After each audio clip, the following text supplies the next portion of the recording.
a microism of a global circumstance. That what we are working towards is the establishment of a global reparations commission made up of commissions from every part of this earth where African peoples have been enslaved and where crimes have been committed against us. We will have commissions in every part of this world, and we will come together into a global commission.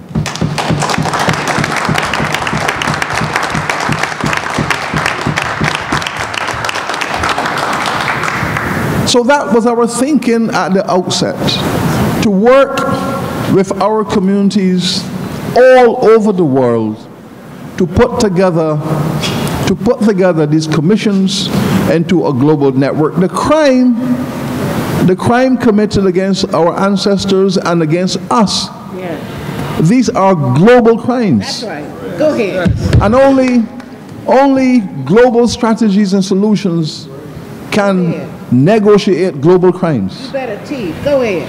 And we recognize this. But we also recognize that there are some arguments which we must defeat and explode. That's right. The coming together here in North America, the coming together here in the United States, Ron, the establishment of this commission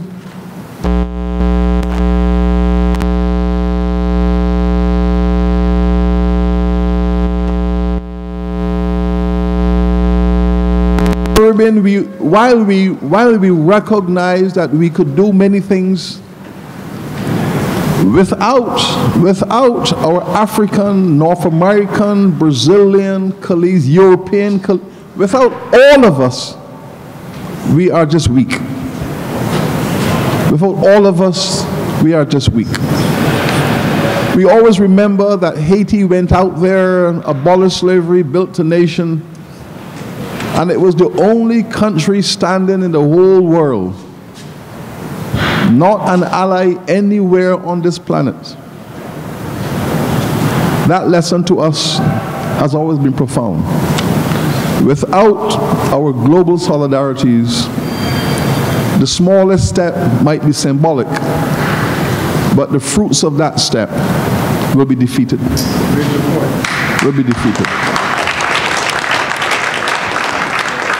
And so we learn from our history. We have tried our best to learn from our history that we have to have solidarity on a global scale. Marcus Garvey understood that so clearly. Martin Luther King understood that. Malcolm X understood that. Nelson Mandela understood that. All the finest minds of our people have long understood that. Toussaint Louverture understood that. Toussaint Louverture said, any African who sets foot in the country called Haiti is a free person. Anywhere in the world, a philosophy sent to the world, you arrive here.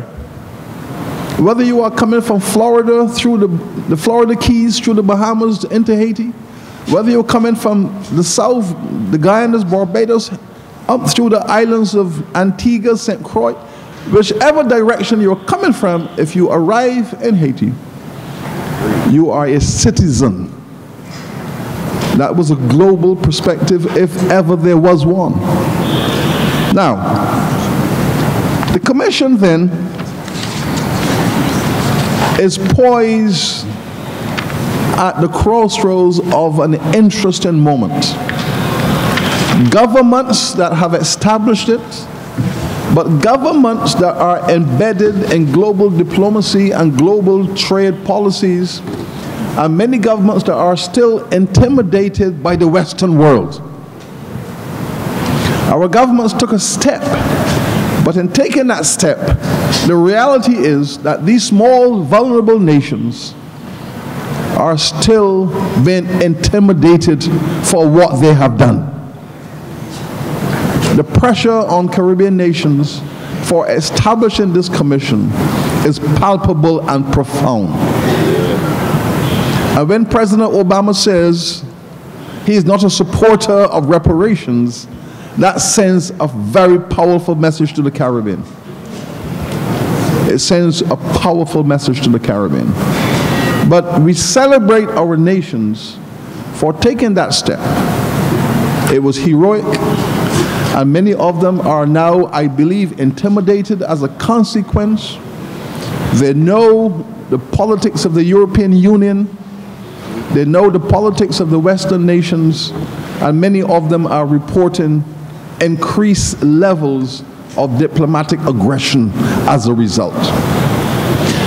But we have to be very clear, and in the CARICOM Commission we are clear that while we celebrate our governments for establishing this commission, we are clear that the heart of this reparations movement is in civil society. We are clear on that.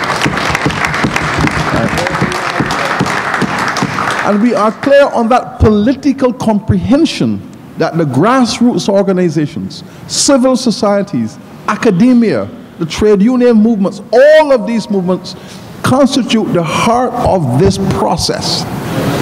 And we celebrate our governments for giving this movement an institutional frame at this moment in history, but we must not delude ourselves for one moment that therein lies the answer. It was a step. After 150 years, we celebrate that step. We will make the best of it, but the heart of our struggle remains where it has always been in our communities. Amen. So we need to be clear on that. The final comment I wish to make is that CARICOM has reached the moment where it is preparing to invite the slave-owning nations of Europe to come into a summit in order to discuss in plenary this issue of reparatory justice and genocide. This is where we are right now. The ball is now in the court of our heads. Our heads have received from the CARICOM lawyers that draft letter which we are asking them to send out through the diplomatic channels to those European governments, inviting them to meet with us in plenary to speak about reparations. We have placed that ball there. It is now up to the heads of governments to decide if and when and how they will send forward that letter. At the last meeting of the heads of governments, they have agreed that in July, at the next round of intergovernmental meetings, that they will take this matter fully on board and make their determination. We are all hoping that when the heads of governments convene in July and make their final assessment, that they will find themselves in a position to put this ball in the net. This is what we all desire. We have come to that moment where, in our judgment as a commission, there is no turning back now. Turning back.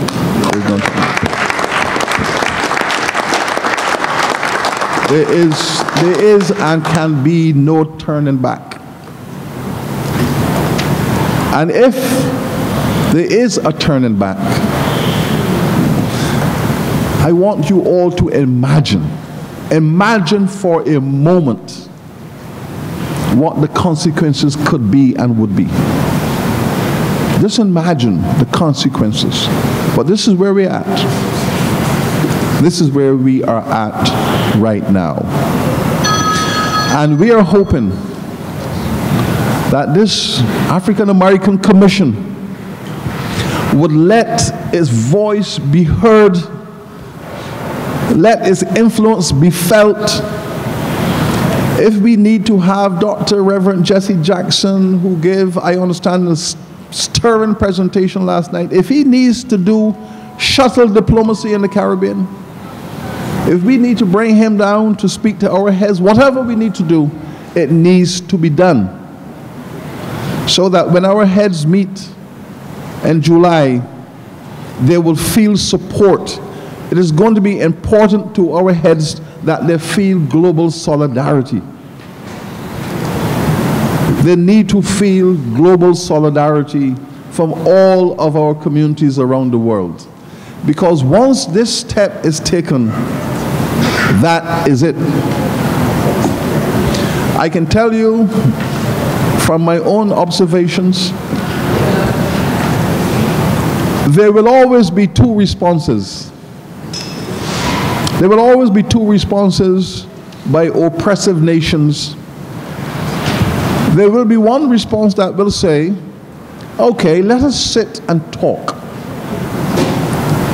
In Western Europe, there are two traditions. I am a scholar of Western history. There are two traditions. There is a liberal progressive tradition which exists. And that liberal progressive tradition will welcome the opportunity to sit and speak about this history. But there is also a fascist tradition. There is a distinct totalitarian, fascist, racist tradition. Come on now. And that tradition will say, hell no, we are not talking to niggers about what we have done to them. And these two traditions exist in the parliaments of Europe. Both traditions exist in the parliaments of Europe. A tradition that would wish to speak and mediate, a tradition that would wish to say, we will do it to you again. Those two traditions exist. And what we have to know is to find out, at the moment we go forward, which of those traditions will be paramount at that moment in time. And we need to be prepared to respond to either responses. And believe me, it is not going to be either or, because the two traditions that exist, they interlock, they coexist. Sometimes it's even one face that has two dimensions. Sometimes it's the same head that has two sides, two faces. And they will show you the progressive face today and show you the fascist face tomorrow. And we need to understand that, because that has been our experience with them. So, as June approaches, the CARICOM Commission will be discussing the strategies that we will put in place between now and then to build momentum. One of the concepts that we have in mind, that we are looking at, is the possibility of organizing a reparations rally across the Caribbean, in which we have children with torches running from island to island. From island to island, take it to the airport, put it on the plane, go to the next island, it's received, it's a concert, there's a rally, we run to the next island. And from the Bahamas in the north to Suriname in the south and Belize, we go right through the Caribbean. And of course, from New York to Florida to the Bahamas, all the way down. If we have to go down to Paramaribo, we go down to Brazil, but we have our reparations rally so that everyone in the world will see that we are serious. I believe it will be historic.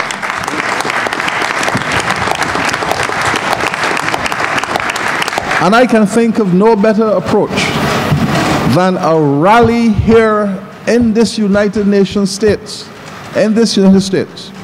maybe in Florida, I don't know. Ron, that's for you to decide. Somewhere, and we have that rally. And we take that torch to the Bahamas. And from there we go to Jamaica and we organize it and we go right the way through. It will take us 3 months to do it, to run through this world, this plantation America, run right through it, and set up a clear symbolic vision for the world to see. And when we reach next year and we have our global summit next year, maybe we can have that global summit in Africa.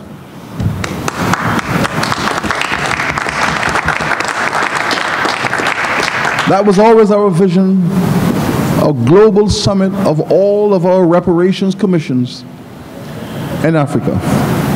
Africa is where the greatest help is now required. That's right. And I tell you why the greatest help is now required there. The slave owners' propaganda have had a powerful impact on Africa. Yes, it has. It's had a powerful impact on Africa. The Europeans have argued that the Africans were our strategic partners in this trade in enslaved African bodies. That's the propaganda they have used against African governments. And if there is reparations to be paid, the African governments too will pay. That propaganda has been effective. But it is just that, propaganda. And this is what we say to them. The late and great Walter Rodney once argued that it is impossible to commit a global crime without local partners. That's right. But the presence of local partners makes the crime even more hideous. Exactly. Because you use a minority of people to victimize the majority. And the majority who fought against you have a right to stand up for justice. That's right. Now, if you consider a parallel, and this is the point we made in Durban, consider a parallel. The narcotics that enter into this country and poison our children, the narcotics that come into this country and victimize our communities, those narcotics cannot enter this country without local partners. Someone in the airport, someone in a seaport, someone somewhere, some official participates in that movement. But nobody ever says that the United States of America is a drug trading nation. Right. Nobody ever said. The government is never accused of that. Nobody says that Obama's government is a narcotic trading government. Who says that? Nobody says that. Nobody says that the British government is a narcotics trading government. Nobody says that. But we know that a few people allow these things to happen. A nation is never blamed for the behavior of a few people. You don't blame a whole nation for the behavior of a few people. And yes, in West Africa, there were a few people, many of them well-positioned, who participated. But they participated in the criminal victimization of their communities. So the Europeans cannot argue, they cannot argue that because of this minority of people who were corrupted and bought out, that the African people and the African governments and the African nations were their partners. It is not true. And we need to get our African governments to understand that they must not fall victim to this propaganda. That's exactly right. Because we have done the research. We have done the research. If you consider, for example, one set of information, I mentioned this in the recent book I wrote on this subject. The British established a slave trading company called the Royal African Company. And in the records of that company,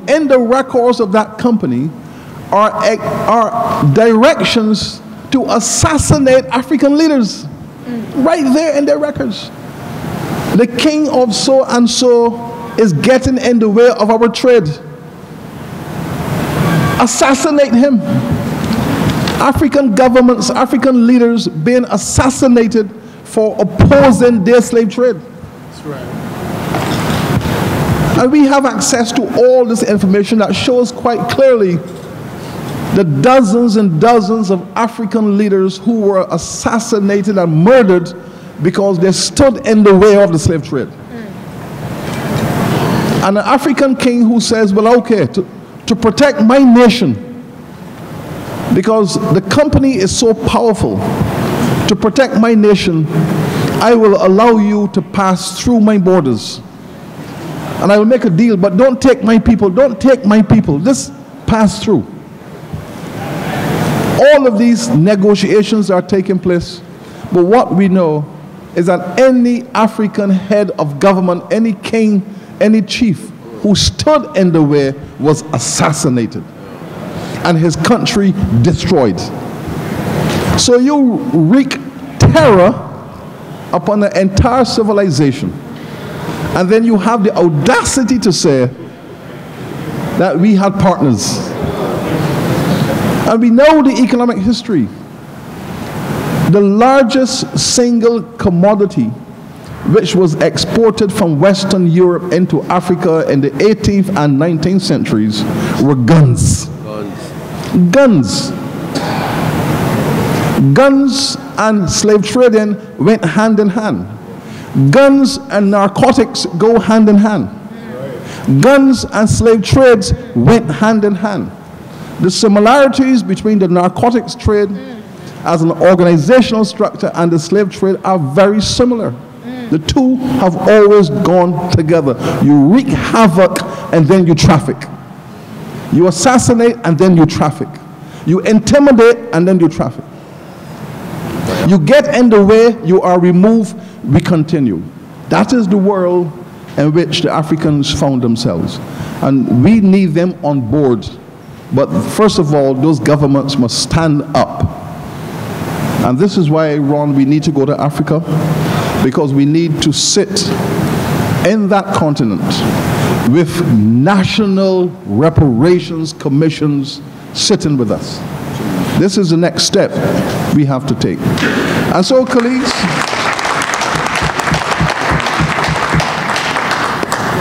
I am sorry for being so expansive, but I wanted to give you a sense of the background and the context and the content of the work of the CARICOM Commission, how it has evolved, how it has emerged, how we see the world, what we're planning to do, our need, our reliance upon you to provide your leadership and your vision and your support. You are now 100 million strong.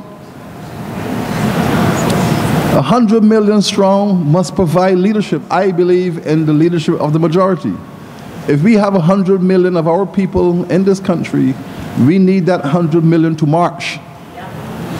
We need that 100 million to march. That's right. Without that 100 million, the 15 million in the Caribbean will take some small steps, but you have to take the giant steps.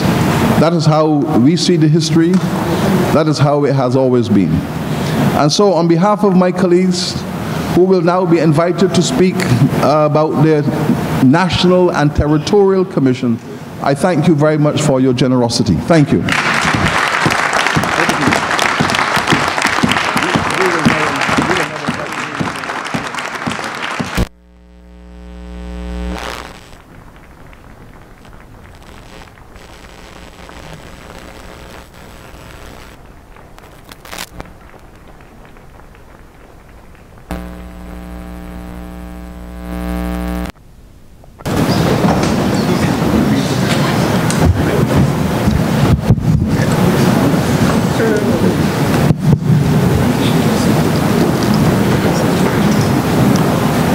Comrades, brothers, sisters, I'm your moderator today.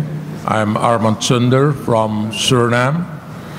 As a matter of fact, I take over from Sister Vereen Shepherd, who was not feeling too well yesterday.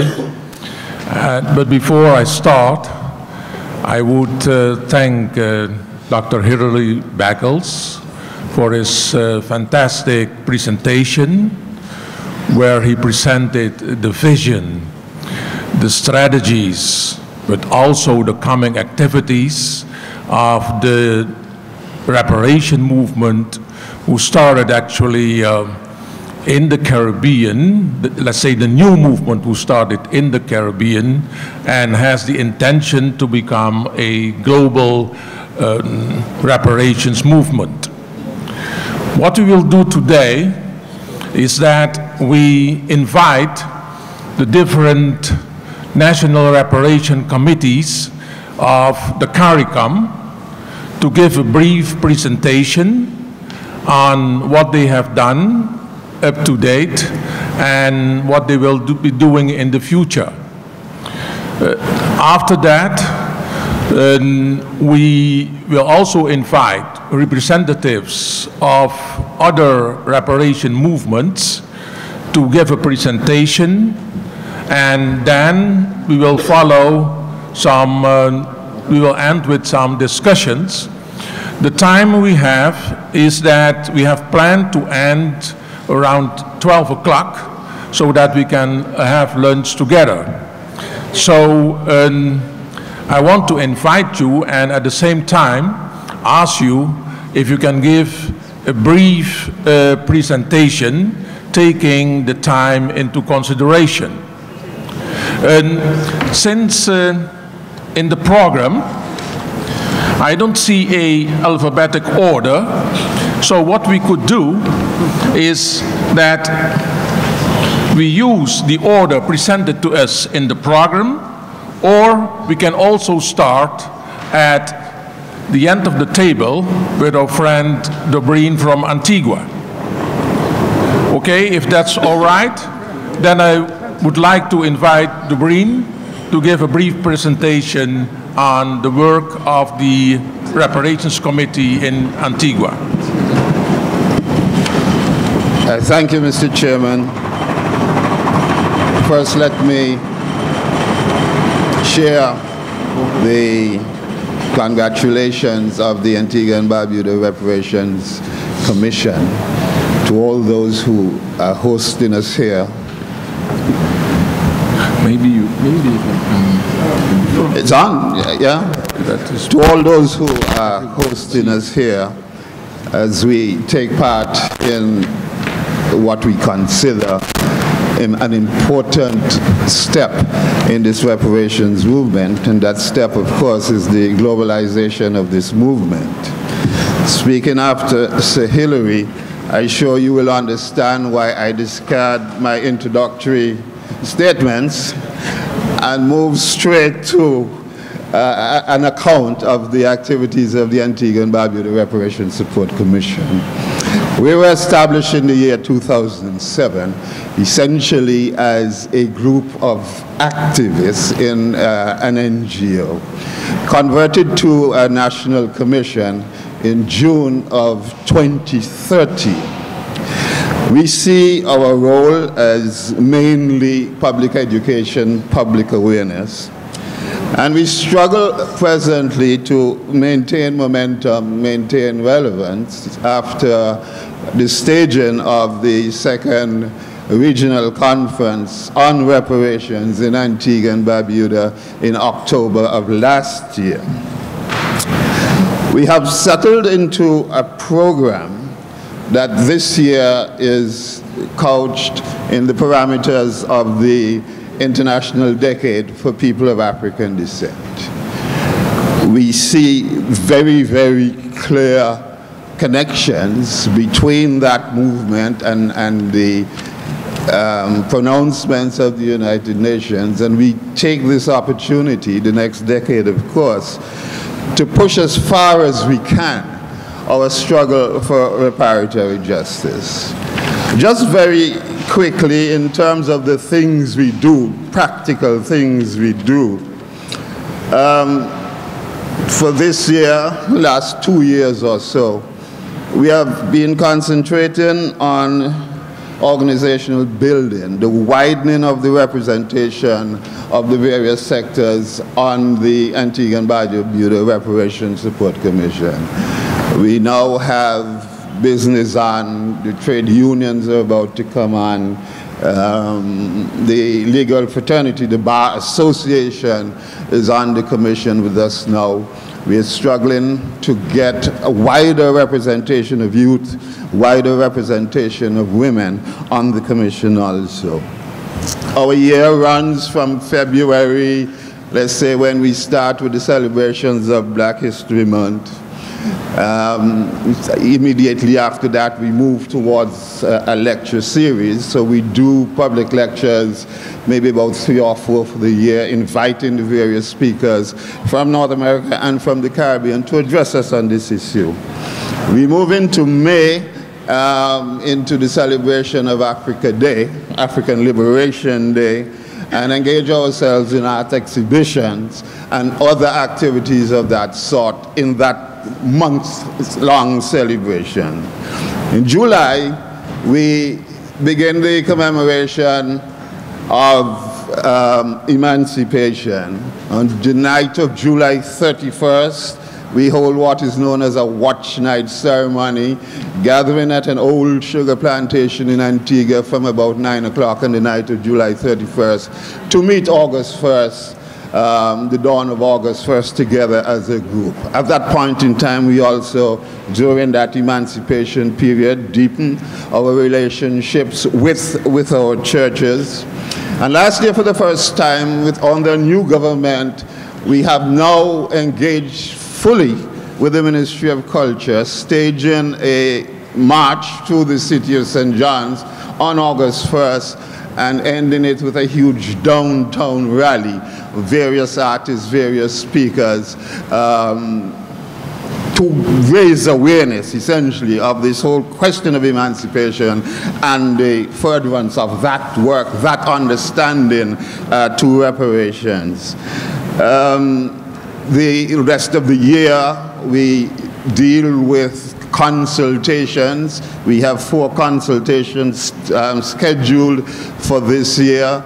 As Hilary has indicated, for the last 2-3 years, we have become very dependent in some ways on the Antigua and Barbuda government. And it is becoming very clear to us that we need to wean ourselves off of that dependency and to ensure that our communities are deeply, or that our thinking is deeply embedded in our communities, and to understand that that is where the force of this movement is going to come from. In closing, I just would like to say thanks again. Thanks to my colleagues on the Caribbean Reparations Support Commission too, for the wonderful support and camaraderie that we have shared, and we look forward to sharing that same type of relationship, same type of camaraderie with the NAARC,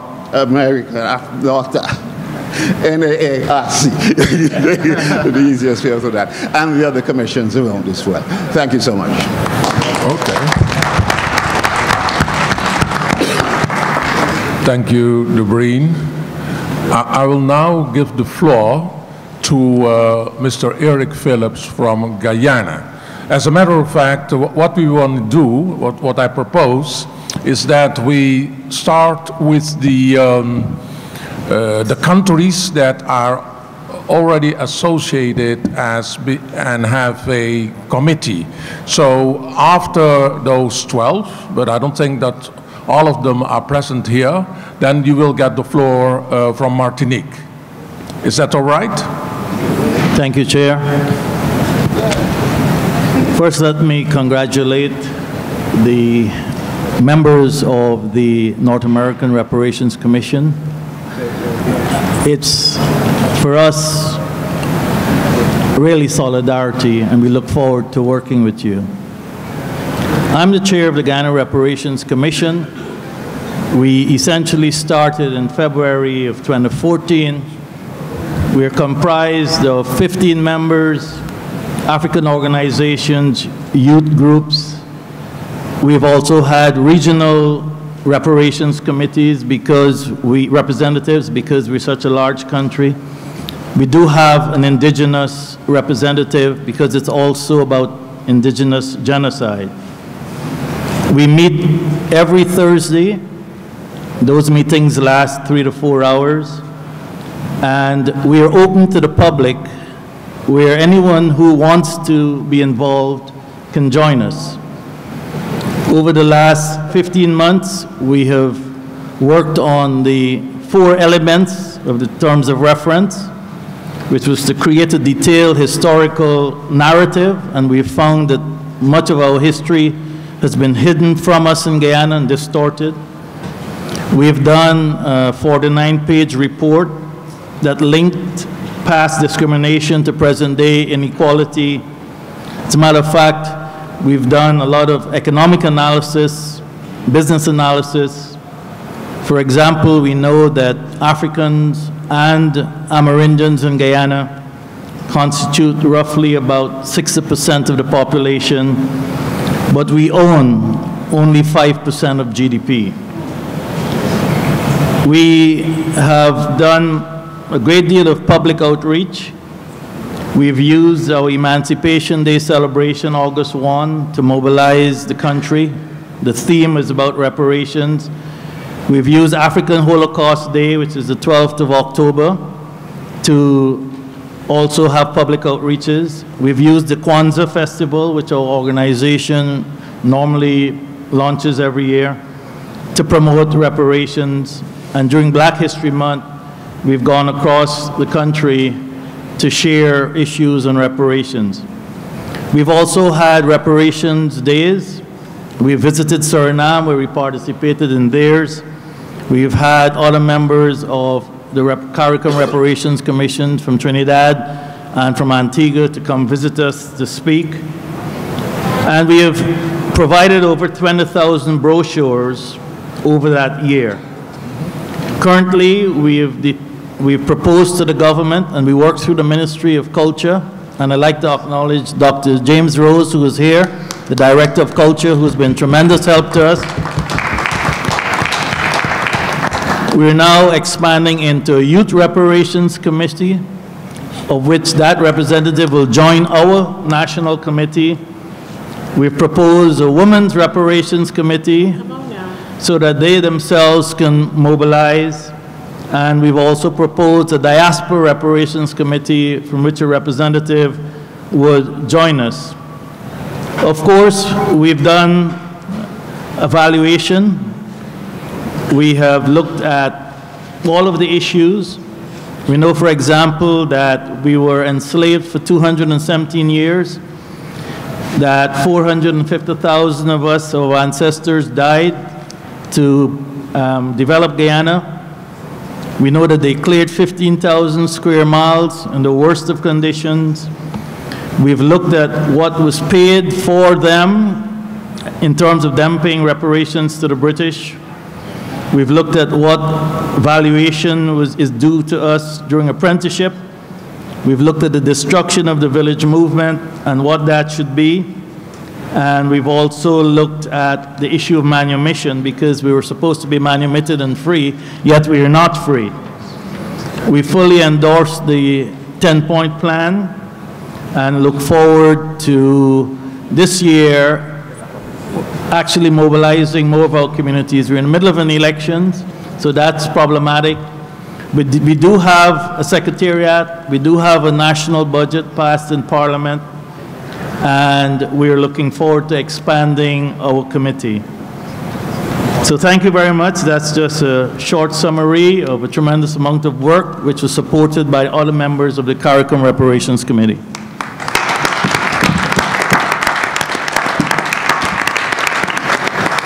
Thank you, Eric. I now invite Dr. Pedro Wells as a representative of the Reparations Task Force, or Chairman of the Reparations Task Force of Barbados. Thank you very much, Moderator. Thus again, let me, along my colleagues, bring the mic close to your mouth. Let me again, in concert with my colleagues, acknowledge my gratitude and certainly my solidarity with our colleagues in the USA who have organized this conference and have provided us with a new impetus on the road towards reparations. Just a few notes on the Reparations Task Force in Barbados. We were established officially on October the 12th, 2012, and immediately began a work of organization and conceptualization in which was included a plan for a Caribbean conference on reparations.